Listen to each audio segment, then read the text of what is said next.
Hello everyone, I'm really excited to welcome you to this episode of my career story. I'm very sure that listening to the stories of our guests has been very valuable to you. So our key goal is to help you navigate your career path and understand what different career paths entail, okay, especially in a time of dynamic work like today. So if you have any questions about switching career paths, building a career in human resource management, or attending interviews and preparing for interviews, you are absolutely watching the right episode. With me here is a seasoned human resource generalist who started out in local government studies, but is currently empowering many youngsters and preparing them to take informed career decisions. Thank you very much for joining us, Mrs. Pemi Eze. Thank you very much for having me. Thank you. Okay. So I will read out Mrs. Eze's bio so we have a sense of who our guest is and what to expect.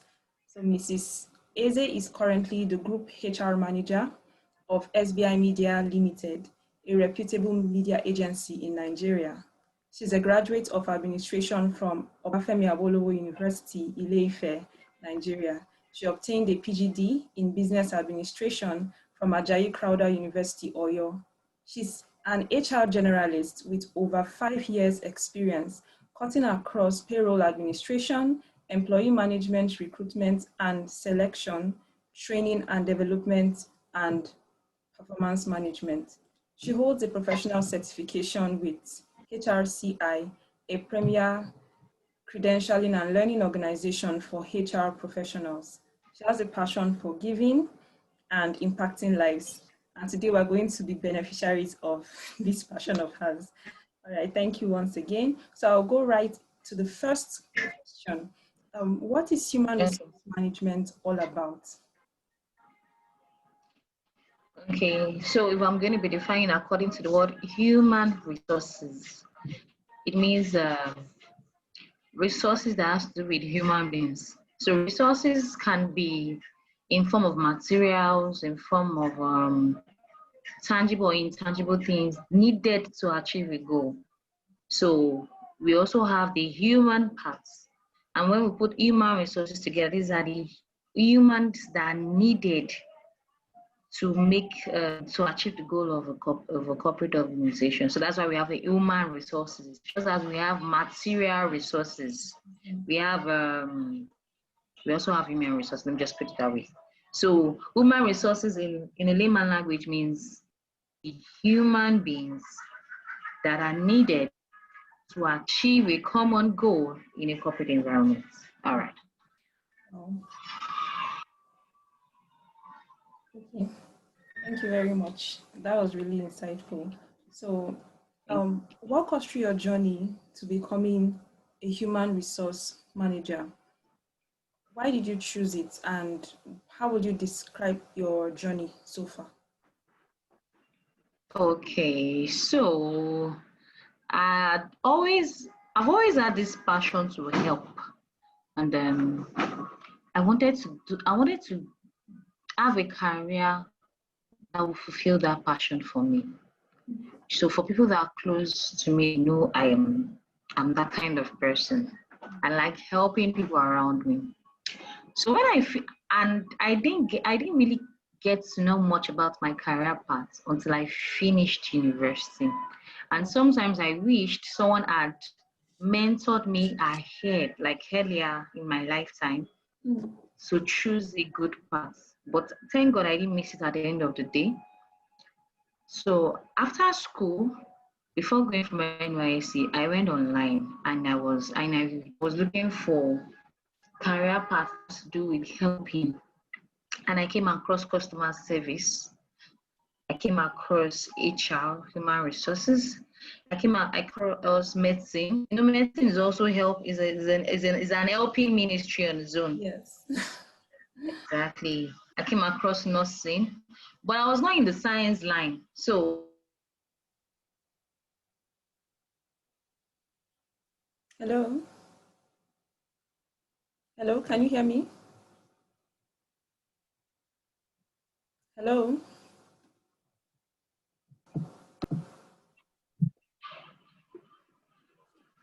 So Okay. sorry, Back. my network went bad. I had to try and connect. All right. So as I was saying, so I met with one or two people who told me what human resources was all about. But sincerely, my first knowledge about HR came online. I decided to go online because I had a passion and I wanted to have a fulfilling career. Mm, So I went online to search for something that would go in line with my passion. mm, And I streamlined it till I settled in for HR. So that's practically what I did to make up my mind on HR. And then I applied to an HR consulting firm, Integrated Corporate Service Limited, ICSL, that's the common name. And I told them I wanted to work there. I remember meeting with the MD and I told him, because they give out contract jobs to staff, mm, but I told him specifically that I want to build a career in HR mm. and I want to work here. I think he was surprised and at the same time impressed with my boldness and said, okay. And that Wow, was how I got the job. So I started little, but I thank God for where I am today. awesome. Thank you so much for sharing that. So if Thank you. a young person wants to become a human resource manager, what does it take in Nigeria to become a human resource manager, or in Africa? What certificates and trainings are necessary? Okay. So first of all, you need the experience. You need to start somewhere where you need to learn. So human resources requires a lot of learning. You need to understand human beings before you can deal with them and manage them. Mm, And there are different areas of HR, human resources. We have the recruitment and selection. This has to do with recruiting, getting the right candidates for the role, right fits. That has to do with recruitment and selection. That's where you go for an interview. They pick you or they don't pick you. That's recruitment and selection. You have the parts of payroll that handles all the financial aspects, your tax, your pension, your HMO, your salary, your bonuses. That's also under HR because it has to do with the human beings in the company. We have the training. So we have to get the training needs of the staff. What do they need to learn? What do we need to teach them? Do we need to bring in an external trainer to put them through? And everything is just to achieve a common goal, make sure the company is going well. So the human resources team have to be fine. So you need to get to know their training needs. So that has to do with training and development. We also have performance management. So how are they performing? Are they doing well? Are they not doing well? That has to do with appraisals. What do we need to do to make the staff do well? Do we need to lay off staff? Do we need to add more staff? Are they worked? So HR is really broad, but you can't learn this in one day. You need to go through an experience. So, and I've come to realize that most people just want to jump. They don't want to learn. And the best way to start learning is internship. Wow. There is no company you go to today and you tell them you want to be an intern and they won't take you. So if you are starting with the money part, you might not get what you want. That's the truth.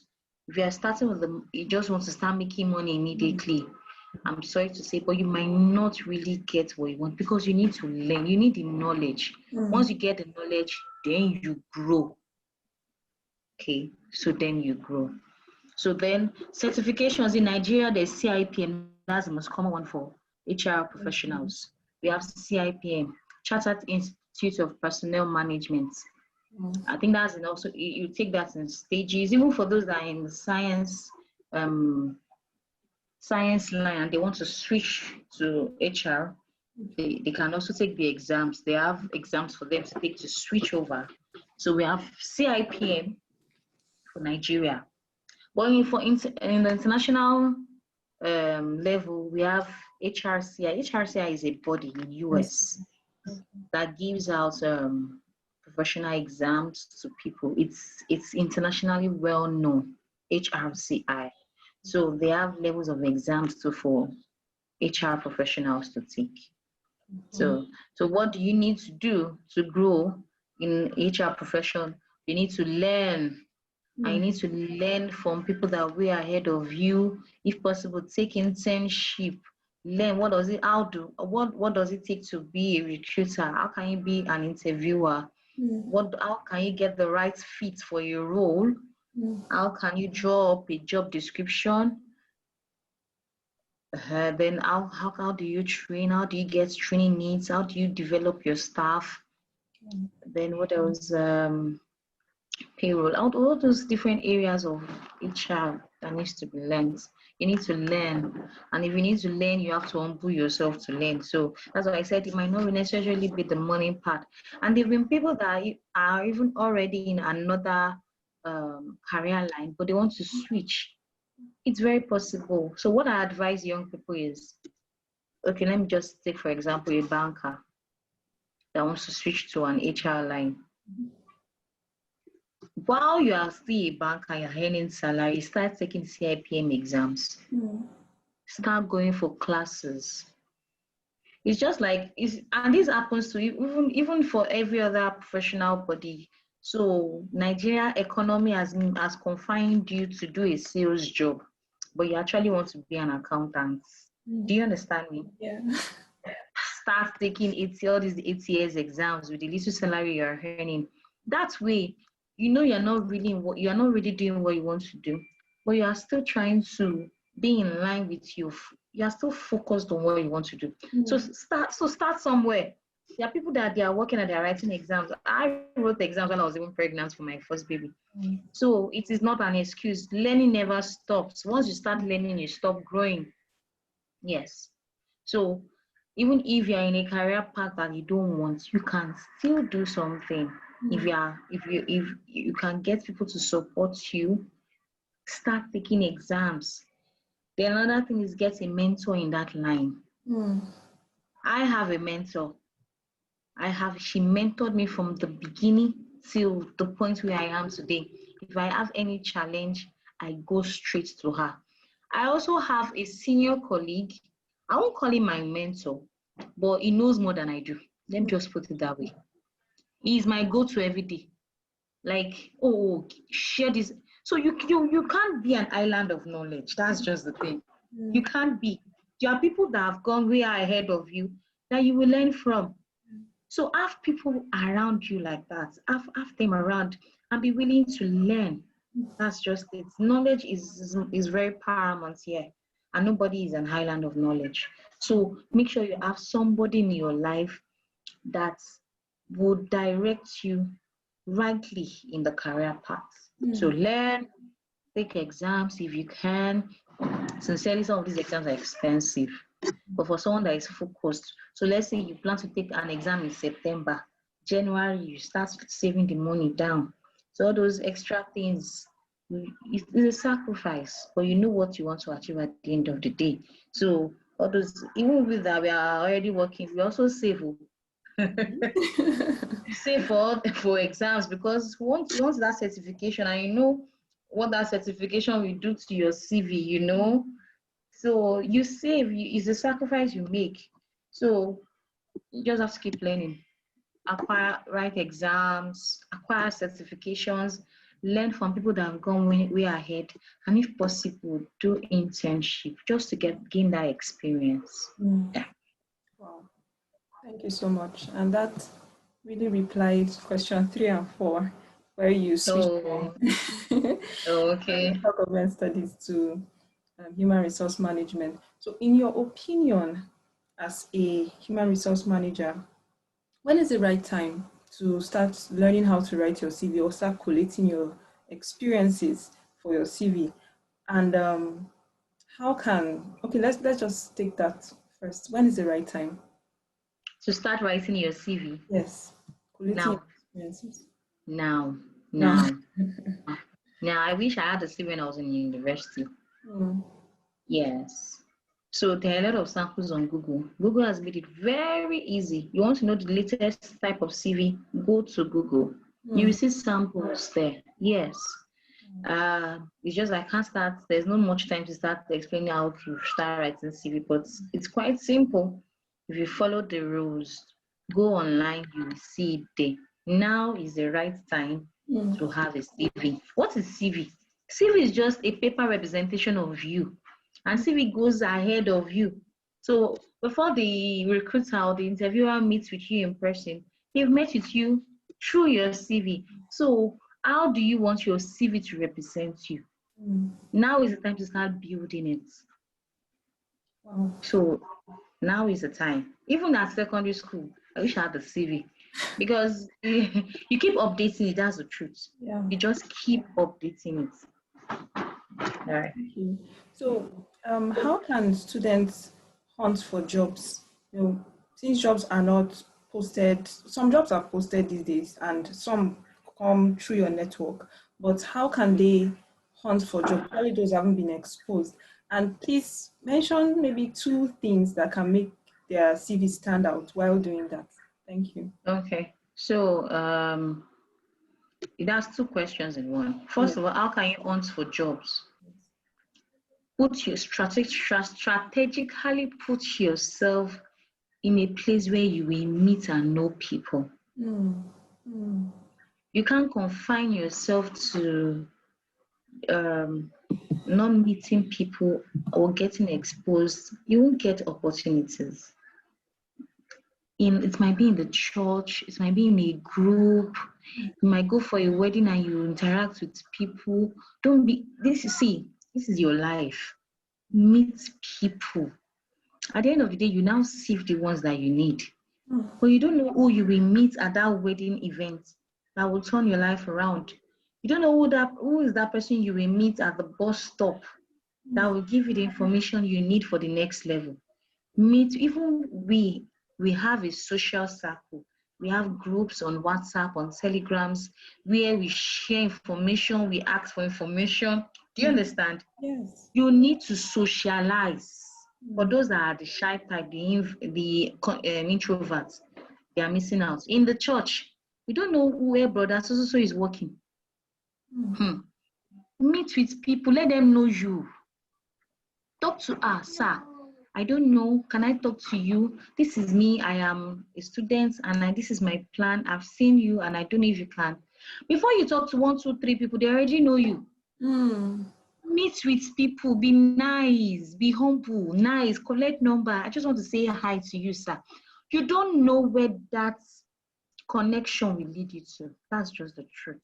I could say, go online, you will see companies apply to HR companies. But most times, it's that one-on-one that really helps.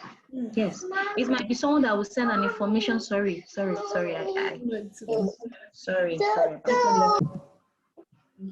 Okay, so socialize with people, meet people, let people know you. Then there are other companies, like we have ICSL, though they are not bearing ICSL anymore. They are now Integrated Corporate Service Limited. They have portals. We have what's this called, that company? I can't remember their name now, but they are actually HR companies that recruit people in mass to give them jobs. So, but there's also a place where you have to strategically place yourself. So meet people. If you just confine yourself to a place, you might miss opportunities. That's just the truth. That Abuja connection will not come and meet you. It's the truth now. Or that oil company connection will not just come and meet you. You have to make yourself available, expose yourself.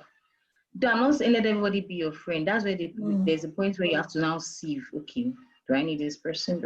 Okay. So then for CV, I wish I could share a sample, but like I said earlier, CV is what you use in selling yourself. So what you need to put there? Put what you are good at. Put your personal details so that they can contact you. Then explain yourself briefly in your objective. Who are you? What do you do? So it's not information of, my name is Oluwapemi, I'm from Oyo State. I am the firstborn of 3 children. No, I'm a goal-oriented person. I am hardworking. I can work independently. Those are the things recruiters want to see. What have you achieved? You don't have, even if you don't have working experience, what have you done in that your local church? Yes, I was the secretary of the teenagers group. And while I was the secretary, what did you achieve? Those are things recruiters want to see. While I was the secretary of the group, I was hardworking. I take down minutes of meeting. I'm just using this as an example. So you don't have to have so much example work experiences before you can build up a CV. Oh, what you're part of a project? Probably they involved in even though you did little in that project, put it there. I was part of a project, and as a project member, we were able to achieve this and this and this. Put it in the CV. CV is just projecting you to the recruiter, and they need to know what you can do or what you have done. Thank you so much. So apt. Thank you. Thank you. Right. So there's a general perception about diploma holders and that they don't have the same chances with degree holders in the job market. So is this true? And then if it is, what can they do to improve their chances? So I'll be sincere. This is Nigeria, and it is actually true. There is a segregation between BSc holders and HND holders. I must be very sincere here. It's true. But it's not a limitation. You can develop yourself. That's why I said, so at some point, once you present yourself as someone that can achieve something even beyond your certificate, your first level certificate, then you are good to go. So that's why I said, what are you doing? Get certifications, get the experience. And if possible, you can switch. There are schools that allow from HND, you can quickly do like a 1 or 2 year course and switch and get your BSc for Nigeria. It's not like that's abroad. Yes, there are people that already have yes, just do a postgraduate study and you are good to go. All these things are just 1 year, 2 year course. But it's so good that you can be a part-time. So people just always like, I'm HND, I'm OND, and they end it there. What's the solution? So Nigeria has given you a problem. What is the solution? Get exams, write exams, get the paper. Is it paper they want? Get it for them. It is achievable if you really want to do it. So you can always get yourself out of that segregation of, okay, because you're OND holder, you're HND holder. People do OND and switch to BS and just spend like 2 years in university and they are good to go. You can switch. It's very possible. Even HND holders, they have their way of doing 1 or 2. If you find out, you will know. There are schools that are taking HND holders. They do just 1 to 2 year courses and they get their BSs. There are some that don't even switch. They just start getting professional certifications, get the experience, and they are good to go. So sincerely, the problem is there, but there's a solution. If you are very focused, you will get yourself out of it. Wow, so good. Thank you. Thank you so much. So what would you say to students or teenagers who are afraid of being unemployed after schooling? I know you mentioned how to position yourself, but in this question, let's focus on how they can position themselves to be outstanding candidates in interviews. What do recruiters look out for in terms of body language, things like that? Firstly, for interviews, you have to be very smart. You have to know to speak good English. The thing is, English is not our mother tongue. We all learned it. Even me, there are times I have to correct myself. Nobody is 100% fluent except an Englishman. We are all from Nigeria, and English is not our mother tongue. We all learned it. So you learn it. Learn how to speak good English. You can communicate English fluently, confidence. You need to know that. So that's 1. 2, how smart are you? This is the time to develop yourself. How well can you answer questions? So someone asks you a question and they ask you what is A and you're answering what A is. Not that you're saying B, C, D. it means your brain is not aligning well with the question. They want to see how smart you are. How smart can you answer questions? How well can you reason? And this is where it starts. It's not as if you have to get to a point in your life before you start thinking of, start developing yourself on how to reason. No. Now, how you interact with people around you, what do you read? How broad is your mind? Go and read newspaper. Read newspaper. Know what is going on in the country. Know about little things, politics, the economy, the educational sector, what's going on there. Those are the things that makes you smart, because your brain gets enlightened. Before you know it, no matter the discussion that is brought up, you can discuss, you can say something. What is going on in international scene? Some of you don't even watch CNN. Do you know what's going on? Go and watch CNN. Go and see how they talk, how they interact. Yes, it's the truth. You see CNN news, there are times that they bring up people and they ask them questions, and you see the way they listen and they answer. You are learning there.